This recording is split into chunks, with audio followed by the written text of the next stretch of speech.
A mediados de la década de los 50, Mercedes-Benz pretendió atraer la atención de las élites de todo el planeta con dos modelos biplazas de altas prestaciones. Con el minoritario 300 SL ofrecía un deportivo sofisticado, poderoso y radical, en el que confiaron Sophia Loren, Clark Gable, Herbert von Karajan o Elvis Presley. Pero en los años de la Dolce Vita, por casi la mitad de precio, la firma de la estrella supo combinar con acierto unas formas muy parecidas a las del legendario alas de gaviota, aprovechando el máximo número de elementos mecánicos de sus modestas berlinas, haciendo del 190 SL un automóvil ideal para uso diario, rápido aunque no verdaderamente deportivo. A diferencia del primer 300 SL, con su hermano menor, la alta sociedad mundial, representada en la gran pantalla por Grace Kelly y Frank Sinatra, podía disfrutar de un cómodo acceso a una conducción más sencilla y placentera con el cielo como techo.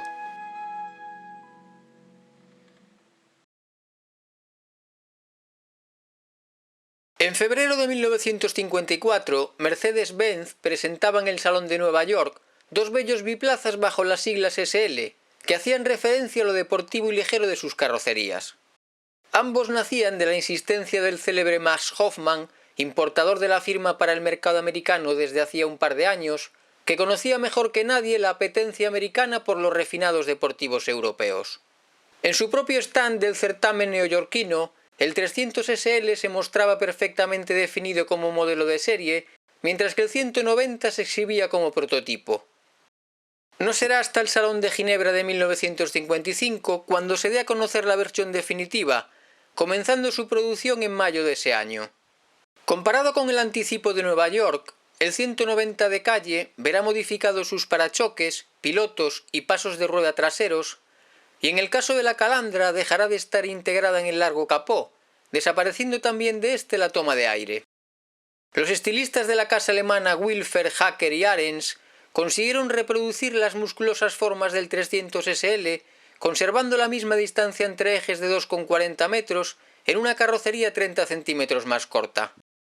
En el frontal, la Calandra, ópticas y paragolpes presentan un diseño muy similar, y en los pasos de rueda se mantienen las características cejas, rematadas en este caso en su parte inferior por una tira cromada, destinadas a aumentar la estabilidad de su carrocería de poco más de 420 centímetros.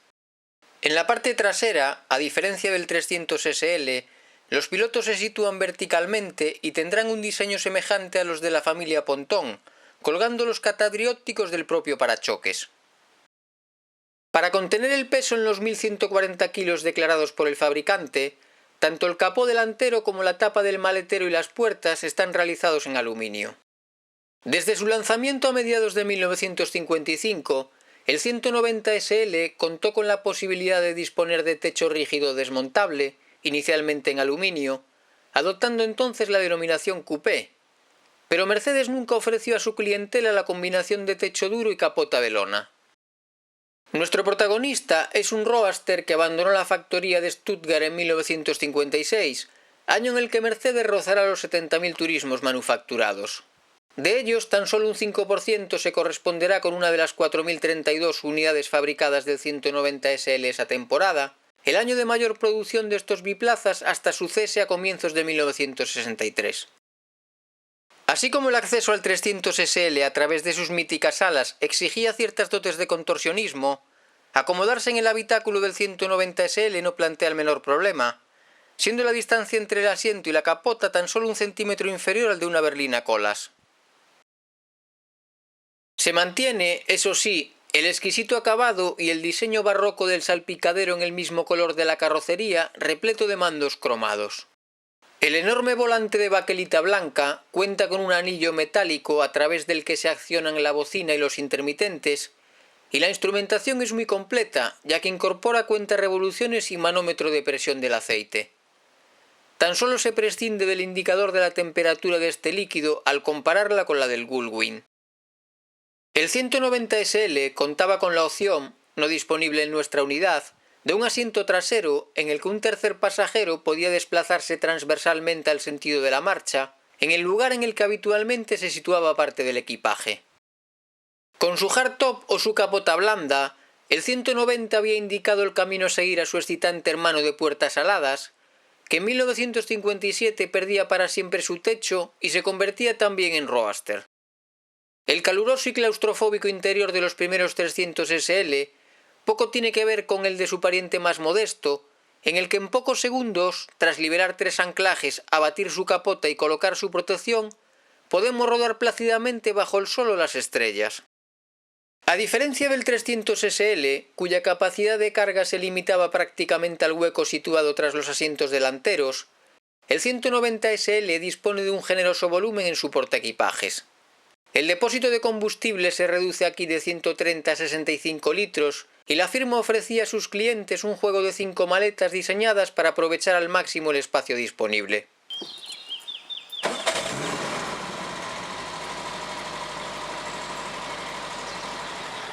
Bajo el capó del 190 SL nos encontramos un 4 cilindros derivado del motor D6 de las versiones 300, con una menor carrera en sus pistones pero el mismo diámetro de 85 milímetros.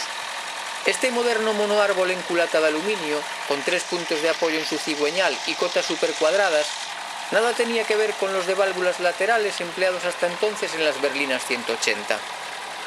Con una relación de compresión de 8,5 a 1, rinde 105 caballos DIN a 5.700 revoluciones, siendo capaz de llegar a 6.000 y entrega su par máximo de 14,5 kilogramos a 3.200 vueltas. A diferencia del 300 SL, pionero en el uso de la inyección, la alimentación corre a cargo de 2 carburadores Solex horizontales de doble cuerpo de apertura diferenciada y de difícil reglaje. Con otros ajustes, este propulsor será empleado a partir de 1956 en las berlinas 190, rindiendo en este caso 75 caballos. La velocidad máxima del SL de 4 cilindros superaba los 170 km/h y aprovechando al máximo sus posibilidades puede alcanzar los 100 desde parado en unos 14 segundos, registros más que aceptables teniendo en cuenta que este automóvil no pretendía ser, hace 60 años, un rabioso deportivo. El consumo medio es de 8,6 litros según los documentos de la casa alemana, siendo el gasto en conducción real de unos 11 o 12 litros a la centena, por lo que en estas circunstancias su autonomía supera los 500 kilómetros. La caja de cambios cuenta con 4 velocidades sincronizadas, sin que estuviese disponible en este modelo la opción de mando automático. El desarrollo en la última relación no llega a 30 km/h cada 1000 revoluciones, lo que supone llanear a 120 km/h reales con el motor girando algo más de 4000 vueltas, aunque es posible rodar a cruceros más elevados gracias al intercambiador de calor que enfría el aceite con el líquido refrigerante. El bastidor de nuestro protagonista está basado en la plataforma del sedán 180, el primer Mercedes con carrocería autoportante, al que se eliminaban 25 centímetros para dar lugar al 190 SL. El motor, la transmisión y el eje delantero se sitúan en un subchasis desmontable acoplado a la carrocería mediante 3 soportes aislados con caucho que reducen el ruido y las vibraciones. Las suspensiones son similares a las del 180, independientes en ambos ejes. La delantera incorpora doble triángulo superpuesto con muelles helicoidales, mientras que el tren trasero presenta un diseño más moderno que el del 300 SL al incorporar un eje oscilante cuyo bajo punto de articulación evitaba la caída positiva de las ruedas y mejoraba la manejabilidad.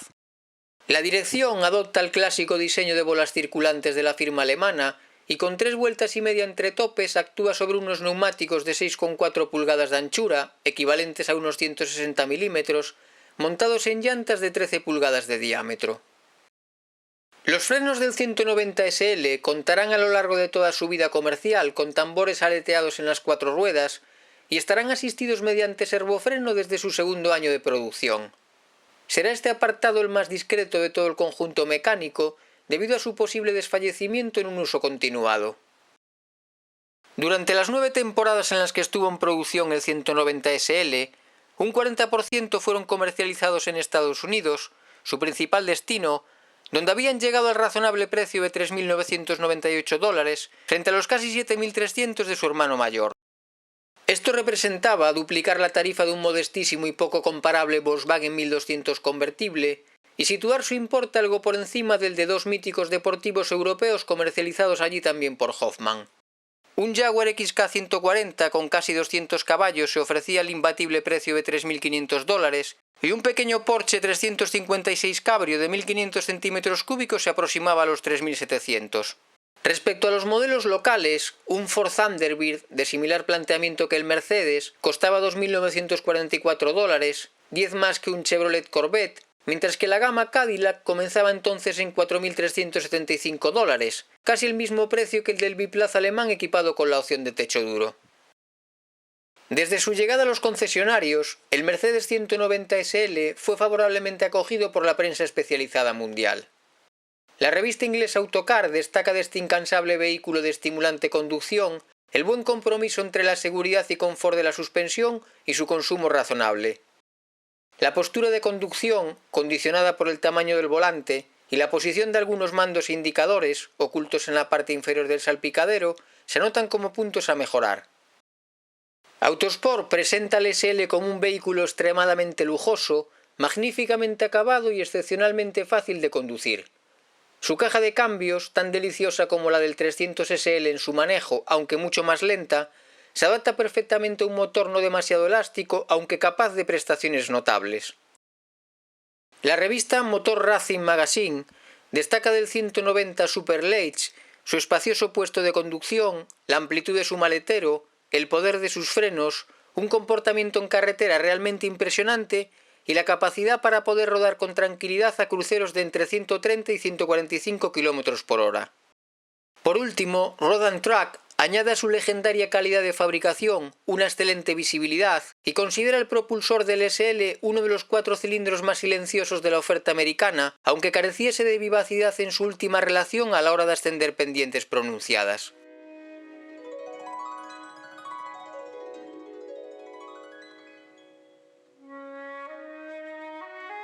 A dream comes true.